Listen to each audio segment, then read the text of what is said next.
So guys, nagluto ako ng ano guys. Yan, no? Yan, nagluto ako ng pang-lunch namin guys, no? Kay Rosie, pati ako guys, yan. So ito to guys ay fish tuna.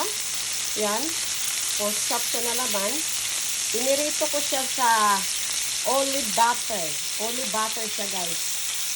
Yan. Olive na butter ito. So ito ang fish tuna. Isda nga tuna. At saka ito yan. Ang kainin namin lunch. Pati siguro mais. Laga ako ng mais dyan ang partner. Yung apam ko, hindi kumakain ito. Hindi siya kumakain. So thank you so much for watching. Minarinate ko siya ng beef stock, powder, lemon powder, at saka black pepper lang guys. Yan. At saka olive butter. Ayan guys, no? Yan. Sarap yan guys. At haluin mo siya ng lettuce.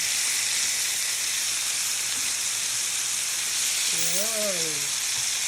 Hinain lang natin ang apoy. Lipat-lipat lang.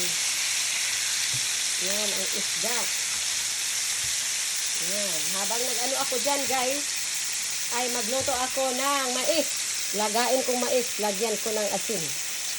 Thank you so much for watching.